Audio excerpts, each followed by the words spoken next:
Extra. Produtos que valorizam a natureza.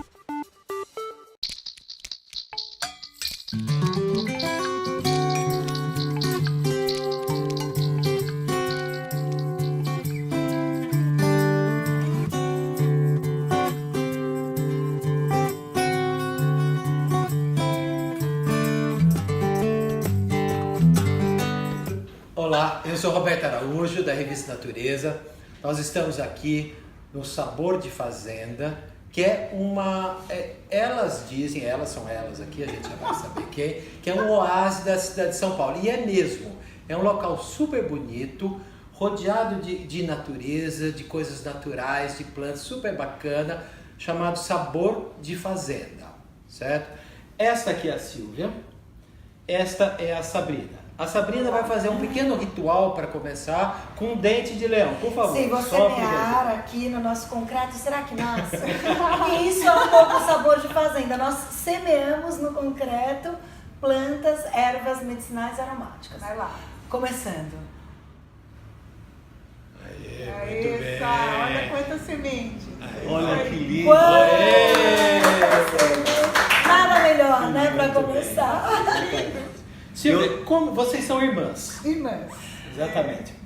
E há 25 anos, vocês resolveram começar este trabalho. De onde veio a ideia? Como é que surgiu? O que vocês pretendiam há 25 anos? E como é que se desenvolveu esse trabalho? Um resuminho para a gente saber direito do que se trata. Ele começou, eu sou nutricionista de formação e eu trabalhava numa clínica de educação alimentar, de prevenção, de saúde e tal. E ali eu comecei a fazer pequenas floreiras para os pacientes, com as ervas. E aquilo era uma coisa muito nova. Quem que queria isso em 92, tá? Fazer isso num apartamento. Bom, enfim, a clínica não deu muito certo, porque prevenção, né? Tem sim prevenção em 92. Só que as floreiras abriram um espaço incrível, porque as pessoas enlouqueceram com a ideia de ter uma hortinha dentro de casa. E aí você atendia também as pessoas que moram em apartamento.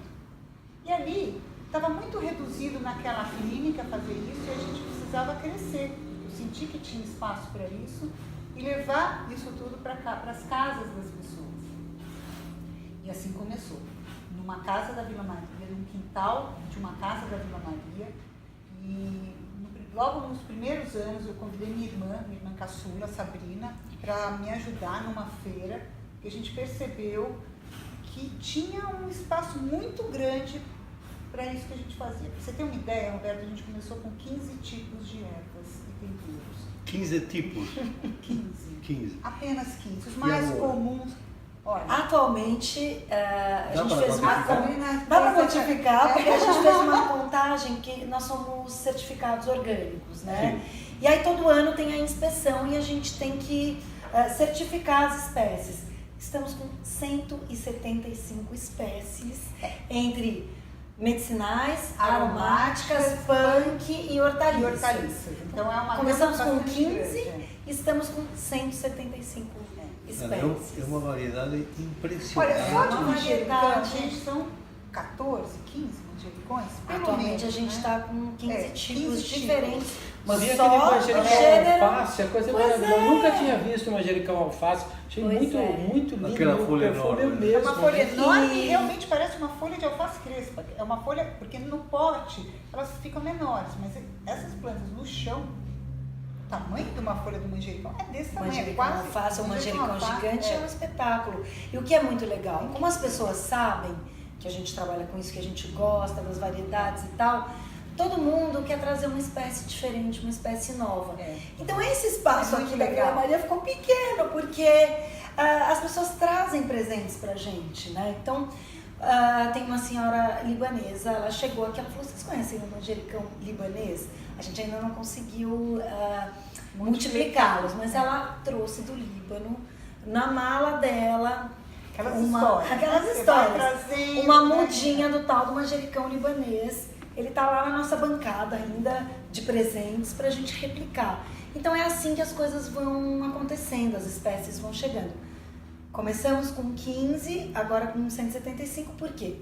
Primeira coisa, a gente é muito apaixonado, né? Então, as pessoas que moram em apartamento e que também são apaixonadas falam, bom, é lá que a gente vai ver os nossos filhos crescerem, né? Então as pessoas trazem. E a gente fica. A gente não E como é que se sabe forma um jardineiro? Vocês têm para as crianças o dedinho verde. Como é que a pessoa se torna um jardineiro? Quais são os passos para ter o dedo verde? Algumas pessoas têm naturalmente, outras precisam aprender. Como é que se faz isso? É se despertar mesmo, Roberto, porque quando a gente trabalha com a educação ambiental com as crianças, que elas hoje em dia estão muito afastadas disso tudo, você tem que despertar de alguma forma. A gente trabalha muitos sentidos nessa. Sim. O paladar, o olfato, o tato, quebrar aquele medo que isso daqui pode ser sujeira ou que é um desconhecido para essas crianças. E a partir do momento que você trabalha todos esses sentidos, as crianças ficam fascinadas quando encontram tatu-bola, minhoca, plantam, e que isso tudo vai trazer uma coisa boa para ela. Então, eu acho que esse despertar, obviamente, não vão ser todas as crianças, mas você percebe claramente como as crianças ficam absolutamente encantadas.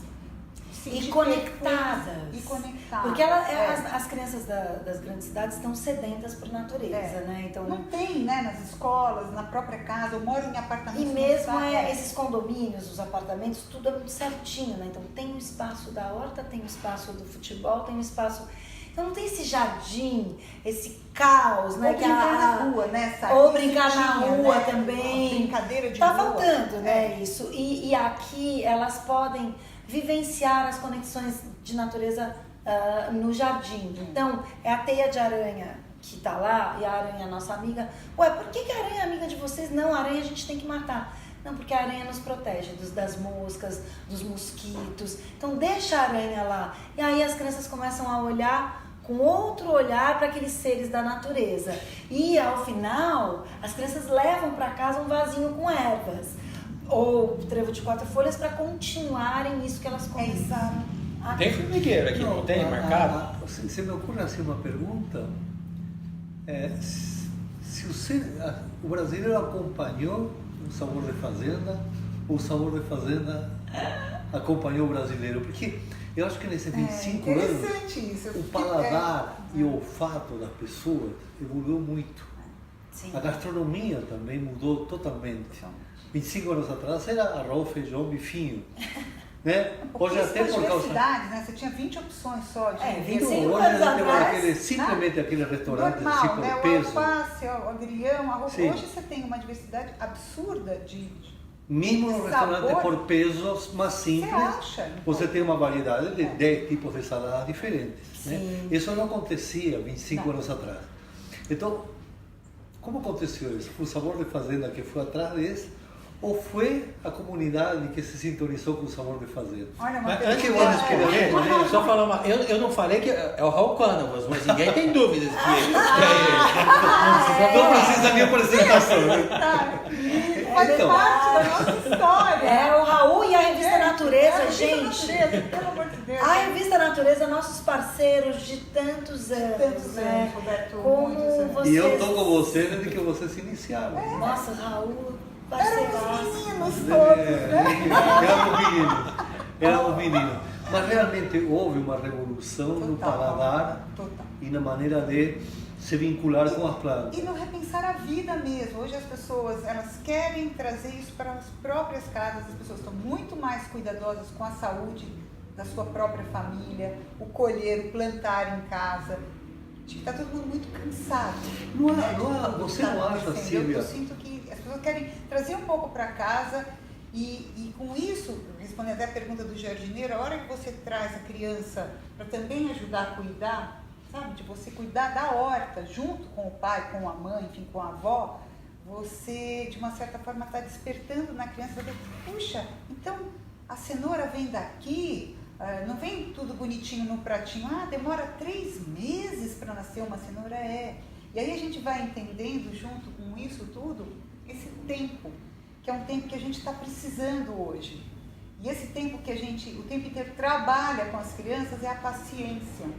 E que as crianças são com as crianças e com os adultos também. E também uma maneira de contemplar o verde de uma forma diferente. Eu acho que a nossa ética também cresceu. É isso. Já não tanto as plantas exuberantes, maravilhosas, com flores gigantes, perfumadas e tal, aquelas dálias, né? Aquelas tulipas e tal. De repente a gente vê um alecrim com aquela florzinha miudinha. Olha a delicadeza desse alecrim. Então, mas isso acho que tem uma vital importância para entender a evolução do sabor de fazenda. De como as pessoas começaram a se sintonizar melhor com as plantas aromáticas. Uma planta pequena, com a planta que não tem aquela exuberância, aquela beleza. As ervas, né? Porque as ervas, se a gente olhar, não são as flores. São feinhas. Nem elas... Elas não têm, elas são... Então, mas é uma maneira diferente. Para. Não, mas é que é uma maneira diferente de olhar, contemplar a estética. Sim. Um olhar com muito mais ética. Mas quando a gente trabalha, eu acho que como a gente gosta demais da parte do perfume, e elas são A parte riquíssimas, sensorial, a parte né? sensorial, A textura. a gente olha com Isso, o outro toque, olhar, o perfume. outro olhar. Não é um olhar para uma flor que por si já é uma beleza. Você começa a olhar o quanto ela te traz de bem-estar e de saúde na sua casa. Um raminho de alecrim num guardanapo, quando você faz uma mesa bonita, ou um simples arranjo com flores de manjericão no meio da tua mesa, uma delicadeza que se apresenta na tua casa, você trabalha um outro plano. Então, eu acho que nessa, a gente faz muito isso. Não é a beleza que por si só uma flor lindíssima, uma dália, uma tulipa, que ela é aqui. Mas ela é intocável, você não vai lá, você não faz um carinho. A gente quer isso, a gente quer interagir. A gente quer entrar em contato, a gente quer colher, ver, brotar. Não, e a diferença está em que essa tulipa, essa dália, ela só proporciona um prazer para os olhos. Sim. É isso. Enquanto que a erva aromática é uma coisa muito mais complexa e que por fim também acaba agradando os próprios olhos. Já esses 5 sentidos que nós temos, eles trabalham na inversa com a erva. É isso mesmo. Começa-se pelo cheiro, pelo sabor, pelo toque e no final começamos a encontrar um prazer visual em contemplá-las. E eu acho que ela te convida a tocar, porque a hora que você vê um alecrim, a vontade é de chegar aqui. Sim. E a hora que você chega aqui, você começa a olhar e solta o perfume, mexe com muitas coisas. Isso é uma coisa que o ser humano tinha perdido. Na realidade, o século XX foi um século de tecnologia pura, nos distanciou da natureza. Acho que está havendo uma religação, né? Aí a palavra religião, de religar-se, de ligar-se novamente com uma natureza sábia, com aquela que nos nutre de verdade. Talvez a Sabor de Fazenda tenha esse papel mesmo. Nesse momento, isso já foi em 93, né? Então eu acho que tem sim esse papel de ajudar, como a Sabrina sempre fala, dessa reconexão com a natureza. Porque aqui é um espaço então, que as pessoas se reconectam. O peso que tem Sabor de Fazenda, nessa maneira nova de pensar, é realmente primordial. Já, além de Sabor de Fazenda hoje ser uma referência nacional, acho que no Brasil todo ninguém tem uma coleção tão grande de plantas aromáticas como vocês, ninguém tem autoridade em cima de plantas. Sim, não fala autoridade de verdade, autoridade é verdade. Porque olha, imagina que eu te digo uma coisa, amor, a gente tem de sobra aqui. Claro, 175, são 175 espécies diferentes que são reproduzidas e cultivadas. Cada uma tem uma técnica, cada uma tem uma exigência, tem uma necessidade de nutrientes, de solo, tem pragas que se atacam, tem doenças. Então, elas conhecem profundamente cada uma dessas 175 espécies. Olha, erros e acertos, viu? Pois é, são 25 anos de erros e acertos. Porque a natureza, e é isso que é belo, né? Cada ano é um, cada outono é um, cada planta é uma. Então, assim, a cada ano que se inicia, a cada estação que se inicia, é um novo ciclo, que não é o mesmo do ano passado. E é essa a beleza e é isso que nos move para frente, porque tudo que a gente sabia o ano passado, esse ano já é diferente. E aqui, né, o movimento do jardim, desse jardim de ervas, o tempo inteiro, se você voltar aqui daqui 15, 20 dias, está diferente. Porque foi podado para fazer mudas, outra muda entrou no lugar, então tem uma dinâmica, tem uma vida, um movimento. Não fica uma coisa estática. Então, isso aqui é uma fábrica, na realidade é uma fábrica. É uma indústria, mas uma indústria que trabalha com vida, né? Sim. Gente, então a linha de montagem de vocês é totalmente diferente. Não é uma linha de montagem onde tem uma esteira correndo e o sujeito apertando. Você viu a nossa ferramenta, né? Exatamente. Lá aquela ferramenta tecnológica que é de colocar... O chucho. O O chucho pra gente abrir, fazer o bercinho para plantar a sementeira é uma coisa super simples. Porque é assim, em uma indústria normal, de qualquer coisa, seja, não importa se é uma fábrica de carros ou uma fábrica de sofá, por exemplo. Né? Você tem a matéria-prima e você tem, nessa linha de produção, na ponta sai aquele produto terminado. E não há uma expectativa, isso é uma coisa fria, é clara, é 100% previsível o que vai acontecer. Aqui não. Mas Aqui não existe. mesmo, Raul, porque numa noite natureza... pode vir a lagarta e comer simplesmente tudo. comer toda a nossa Exatamente. Pode vir, por exemplo, esse E é outono isso. super chuvoso. É um outono A atípico. influência, nesse tipo de indústria, a influência climática é enorme. E fora disso, a própria planta, o que ela quer fazer. Já até também que tem ponto isso. vocês duas dominam essa produção? Não, eu nem brigo com elas. Se elas querem Não, dar você ali, já tem pensou que nisso? Se você respeitar, tem a é planta, verdade, você vai reproduzi-la. Até que ponto você participa nessa produção e até que ponto a planta decide o que vai ser feito? Então, não, mas não fala não. Fala Tá não. bom. Espera um pouquinho, a gente já volta, um minutinho. Tra, produtos que valorizam a natureza. Nós estamos aqui na Vila Maria, no Sabor da Fazenda, que é falar de ervas, falar de tempero, falar de horta, quando você está na casa de campo, quando você está numa chácara, quando você está numa fazenda é uma coisa. Outra é na cidade. Então aqui, essas duas meninas, a Silvia e a Sabrina, sabem tudo para viver as plantas, viver a natureza no local urbano, na cidade, no apartamento, como você faz para ter uma hortinha, como você faz para ter a gente não sabe tudo, a gente coisa. sabe um pouco, porque tá aprendendo tudo que sei é que nada sei. É essa coisa que a gente estava comentando da natureza, né? Como cada ano é um aprendizado, cada planta é uma planta. Olha, e a então... gente aprende isso que a Sá está falando de um jeito incrível. Por exemplo, às vezes você quer cultivar um dente de leão que nasceu num pedacinho da calçada, sozinho, forte, e você vai dar todas as condições para ele crescer. Ele não cresce. Nasce. Então, esse aprendizado, ainda estou muito longe de entender, porque é uma A coisa resposta, maior. Eu a acho que essa pergunta é a resposta. que se a Aliás, gente domina essa é uma tudo... coisa interessante em termos de adubação. Como a adubação acaba estimulando as plantas ornamentais a ser mais viçosas, mais floridas, com flores maiores, com uma cor acentuada, até mais perfumadas, enfim, tudo isso através de fertilizantes. Talvez o exercício com a planta aromática seja o contrário. Isso aqui começa a dar muito adubo para você ver o que acontece. Ele estiola Sim, e fica sem aroma. perde o poder de sua essência natural, que é de seu perfume. Então, a planta aromática, na realidade, ela não precisa de tanto adubo, não precisa de tanto fricote.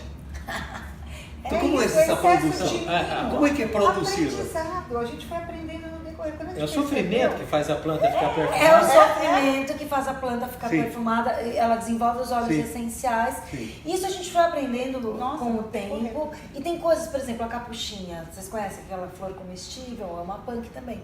Tem épocas que a gente simplesmente deixa de produzir. Porque é a época que as lagartas vêm, agora que a gente está recomeçando com a capuchinha. E comia. Porque em vez de ficar aplicando veneno, em vez de ficar lutando contra o jardim, deixa o jardim devolver pra gente o que ele precisa. De dezembro até o fim de março, a gente para de cultivar a capuchinha, deixa para as lagartas, e aí a partir de agora, a partir de abril, elas mesmo rebrotam. E a gente aprendeu a também segurar um pouco a nossa ansiedade e a nossa vontade. Isso vocês não pensavam 25 anos atrás. Agora A maneira muito, o manejo atual de Sabor de Fazenda é muito mais sintonizado com o andar da própria natureza, né? Claro. É vocês que aprendem com a natureza e não que vocês tentam dominá-la. Raul, você sabe que você lembra, sabe, quando a gente começou a fazer muda de cavalinha do Equiseto? Lembro. O Equiseto uma vez caiu. O senhor que trabalhava com a gente, acho que você lembra dele. Seu Gerson, querido. Querido, ele trabalhou com a gente desde o comecinho. Ele falou, acho que eu vou plantar que nem bambu, que nem cana, deitadinho. E ele conseguiu, porque começou a brotar dos próprios... Das segmento. gemas, dos segmentos ali. Não tinha isso em livro. Não, nunca. A gente acha que nunca Ele viu é uma um pessoa livro que falou, não, vou experimentar dessa forma. Então, isso que a gente fala, quantos erros, quantos acertos, foi muito experimentando mesmo. E Então, respondendo... e quem uma pessoa que se interessou por natureza, mas ainda não sabe cultivar e mora no apartamento, como ela começa a... Porque só vai ter gosto se tiver sucesso. Tudo que ela plantar morre, não vinga na mão dessa pessoa, ela desanima. Ela desanima. Como é que a pessoa começa para ter sucesso? Como é que dá certo? Aulas, viu, Roberto? Eu acho que começar, por exemplo, visitando um viveiro e vendo que até a gente que já faz isso há tantos anos, acontece mesmo, nós estamos falando de natureza. Acontece sim, pulgões, cochonilhas. Nossa, as pessoas entram em pânico. Elas ficam em pânico, não é para entrar em pânico, é entender e como que você vai fazer esse manejo. E na sua casa, porque cada ambiente é um.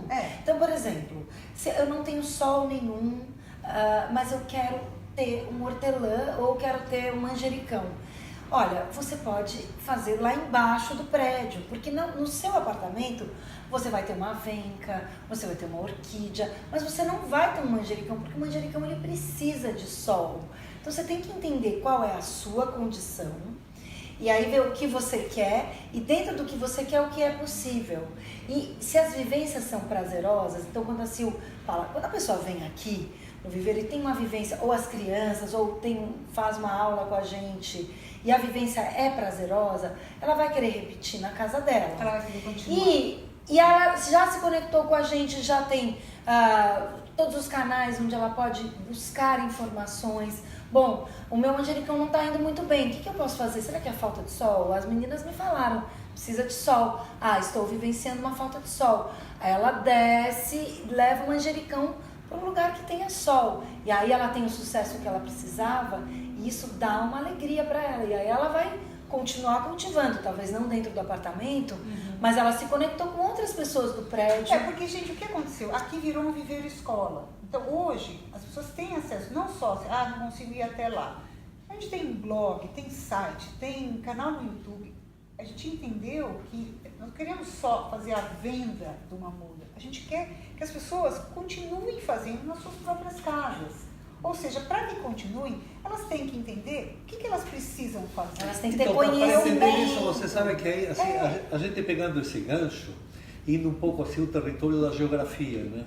Onde que crescem essas selvas? Qual é o habitat dessas selvas? É o Mediterrâneo. A grande maioria dela é o Mediterrâneo. E o Mediterrâneo, o habitat dela, são lugares pedregosos, exatamente, arenoso, com uma influência calcariado, tremenda de brisa marítima fortíssima. Sim. Então são lugares que não há esse ambiente carinhoso do terracinho da casa, não, pelo contrário, é muito vento, é muita aridez, exatamente. é muita seca. E aí que ela desenvolve essa particularidade do aroma, né, da fragrância. Mas tem que conhecer de onde elas vêm. Quer dizer, como que você Exatamente. consegue dizer, eu quero ter um alecrim? A pessoa começa a pôr um monte de adubo, um monte de água, porque acha que está murchando, eu vou pôr acabou. mais água. E faz aquelas jardineirinhas lotadas de plantas. Então, vai por dar isso, sucesso. mas aí que você É vê isso. né, que a inspiração, a gastronomia egípcia, marroquina, do sul da Itália, do sul da Espanha, da costa francesa do sul, tudo isso são as ervas. Sim. Você veja que toda essa gastronomia é apoiada numa riqueza de ervas. Sim. E é a alimentação mais saudável que tem, né? Sim. Se a gente pensar na dieta do Mediterrâneo, onde inclui todas É a essas... gastronomia mais É a saudável. gastronomia mais saudável. Porque nós estamos Azeite, falando dos peixe e ervas. azeites, dos peixes, das ervas, dos tomates, enfim, do alimento E do mais bom vinho cru. também. Mas, gente, aí eu acho que Mas é um entra alimento sem entrar com essa industrialização. Quer dizer, é o alimento fresco, de verdade, o alimento colhido na fresco. hora. Sim. Mas olha, a gente tem que lembrar das punk também, que entraram com força total. Era a minha Porque a próxima gente- pergunta, nem precisa fazer Porque Já tá assim, rolando. a gente trabalha muito com Já as rolando. ervas do Mediterrâneo, mas As exóticas. alguns anos atrás, quando o Knupp fez junto com o Lorenzo o livro das punk, foi um outro despertar, né? Aquilo que a gente já tinha falado antes, que quando a gente começou a gente tinha 15 espécies, a coisa foi evoluindo. Naquela época, o que era tempero? Salsinha, cebolinha, coentro e louro. Agora, com as punk, esse despertar de pensar que a gente sim pode comer uma serralha. Olha só, com licença. Ela nasceu sem ninguém plantar. É uma serralha que antes é considerada, ai meu Deus, só nasce mato na minha horta. Eu tenho que botar um mata-mato. Não tem que botar mata-mato. Você vai lá e você vai enriquecer a sua alimentação com uma planta que nasceu sem ninguém plantar. É um presente que nasceu no seu vaso de alecrim. E por alguma coisa nasceu lá, né? Também. E por algum motivo nasceu lá. Esse fenômeno. É delicioso, é um pouco amargo, não é o nosso paladar, mas é uma delícia misturada. É despertar do novo, Sam. É Sim. isso que é interessante. Elas estão vindo para abrir isso tudo que a gente estava muito condicionado e acostumado com determinados sabores. E com aquilo que a gente costuma, alface, o quê? Agrião, o que mais? Rúcula. Nossa, você lembrou quando lançaram a rúcula? Eu nunca vou esquecer, a rúcula é uma coisa mais ou menos nova. Antes a salada era alface, almeirão e tomate, repolho. Alface, cebola e tomate. Cebola, quando veio a rúcula, nossa. E agora misturar uma serralha, um dente de leão, comer flor. Olha que lindo esse cipó alho, gente. Isso é uma punk, principalmente da Amazônia, né? E olha, é lindo, tem um gosto de alho incrível.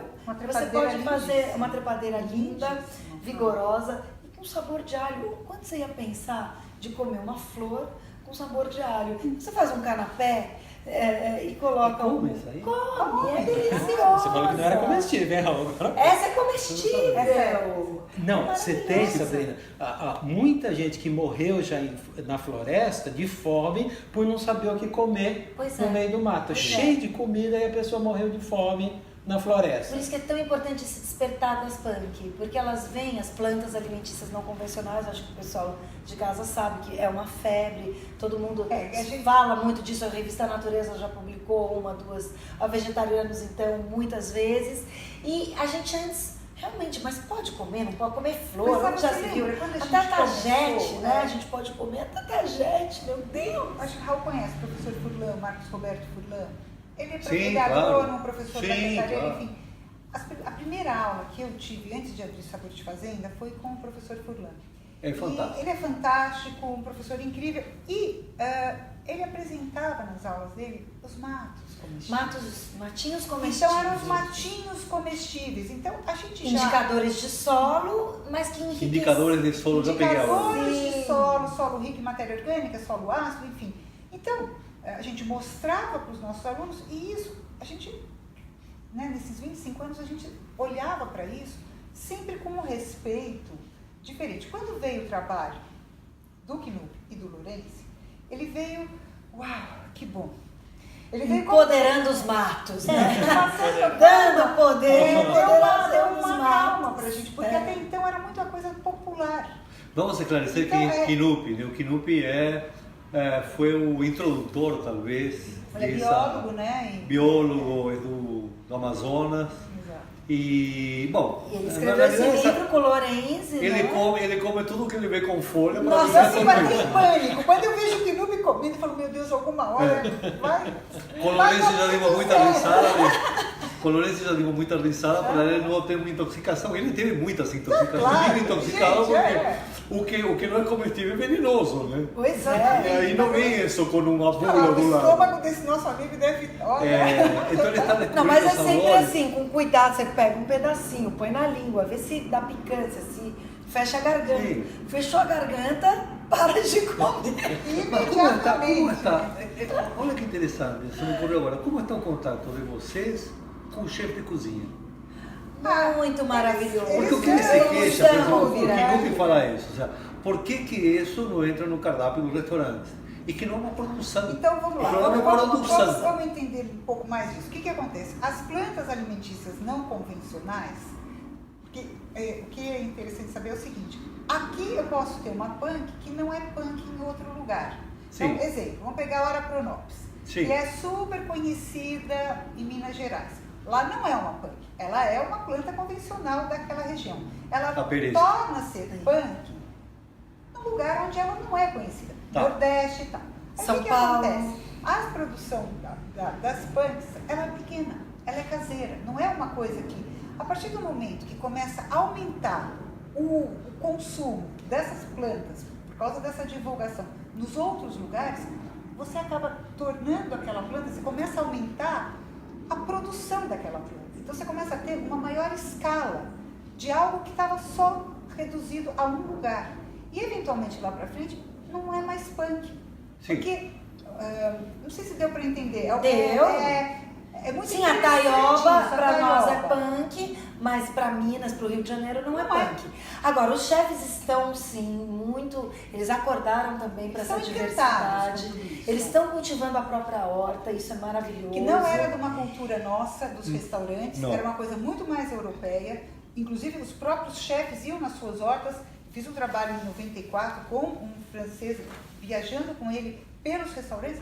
Os chefes é que iam nas suas próprias hortas. E tem o telhado verde.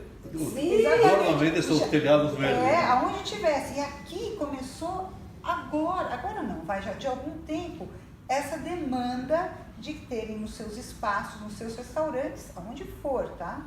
Hortas. Então a gente mesmo já O que os fala chefes, alguns. o que às vezes eles reclamam, que assim, é super difícil você conseguir um ingrediente. Aí você põe no prato, né, uma flor ou alguma raiz punk.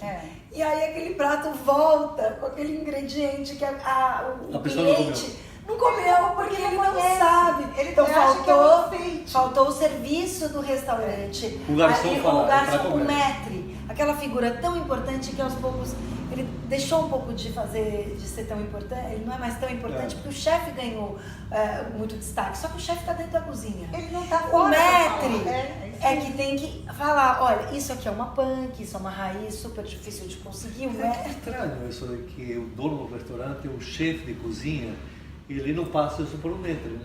Mas é que não tem mais o maître.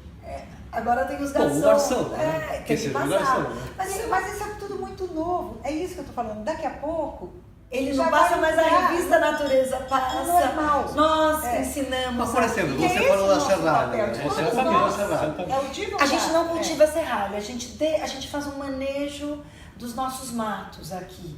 Então, quais são os matos interessantes pra gente? Serralha, dente de leão, as plantas espontâneas que nascem, erva de Santa Maria, a gente deixa as que são interessantes pra nós.